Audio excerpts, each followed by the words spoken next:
Welcome to City Life. I'm Beverly Thompson. Police incident reports, restaurant health inspection ratings, bus routes. This is but a small sampling of the treasure trove of public data that exists, but accessing it all can sometimes be time-consuming or just feel downright impossible. Thanks to a new local government partnership, Open Data in Durham is now a reality.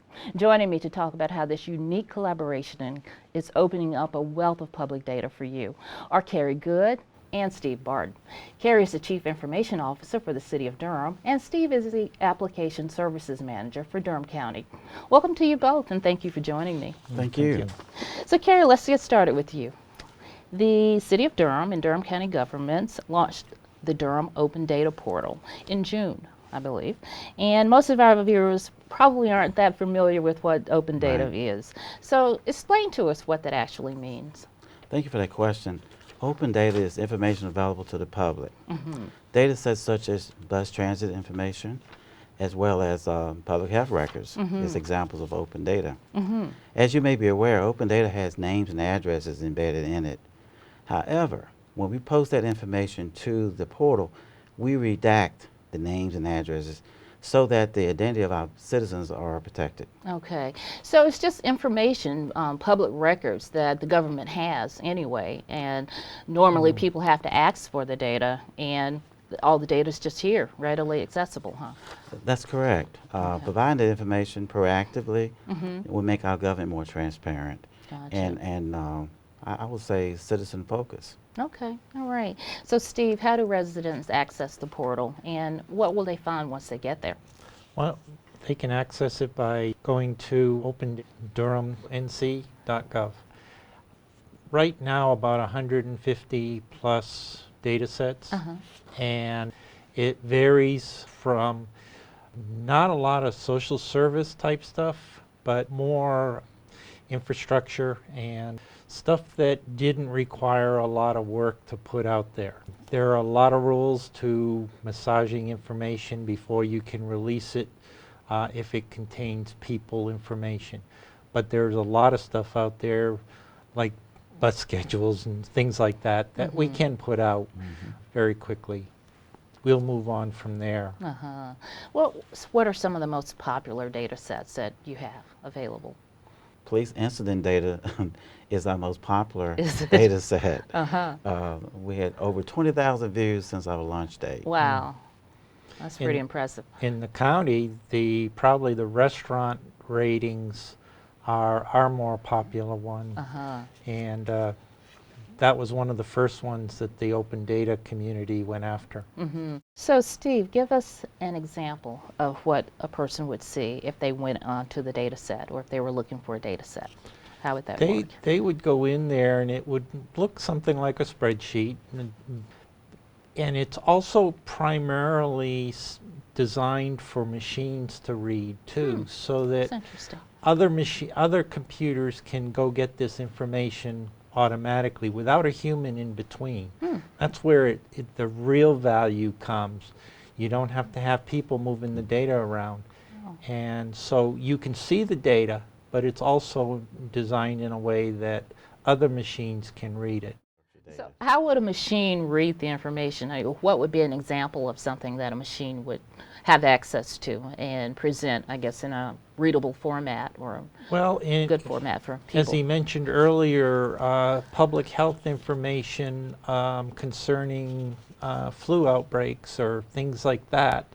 And you can bring in the data, and somebody might have an idea of coordinating the data with another set of information to come up with a unique result. Within our organizations, we're usually pretty busy, and we don't do a lot of experimentation and what happens if we do this and this. A lot of the private sector has these ideas, these bright people, and they have ideas. We give them the data and maintain it, and then they bring it into their system, and they massage it, and some hardworking and with a little luck, they even build businesses from it. Wow. One example is Code for America. I don't know if the residents know about that group, but they write code for the public sector for the benefit of the community. So are you talking about applications, apps? Yes, Okay. yes, and that may make them available for public Okay. consumption. Uh-huh. So we've been working with them as we was opening the portal, and they had some wonderful ideas. Okay, so what about a normal, everyday resident who just wants to look on the data portal? I mean, what kind of information might be available there for them that might be useful for their everyday lives? Let me give you a scenario. Let's say a community member thinks they need a traffic stop at an intersection. Well, that citizen can go on the portal and look at accident data for that intersection. Could provide some insight if a traffic signal light is really needed. Okay. So that's an example of how a community can take an issue and use open data to support it. Gotcha. Makes a lot of sense. So, Steve, the city of Durham and Durham County are the second. You're the second county, and the city of Durham is the fourth city to actually start open data. Why was this so important for Durham to join the whole open data movement? Well, one of the driving forces was a couple of assistant county managers were very interested in it. But I was also very fortunate to have a very intelligent and dedicated staff member who was part of the Code for America. And so he would go every Tuesday night. I would go sometimes, and they get in a huddle around the table, and they're doing their thing with coding, and they built some test apps to get excited, get a feel for what it was going to take.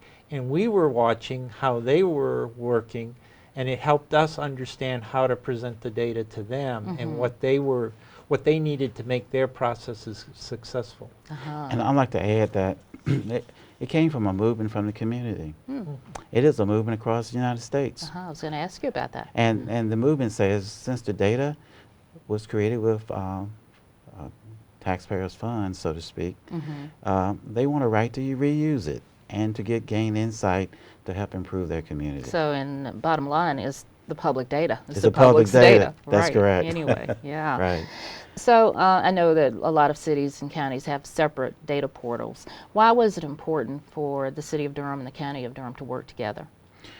To leverage our resources effectively, to bring the cost down both the city and the county, and to provide our customers with a one-stop shop experience.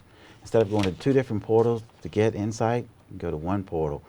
That makes Durham City and County in some ways unique in our collaboration. And this is just one of the examples of good collaboration between the city and county. Well, what were some of the challenges to doing it?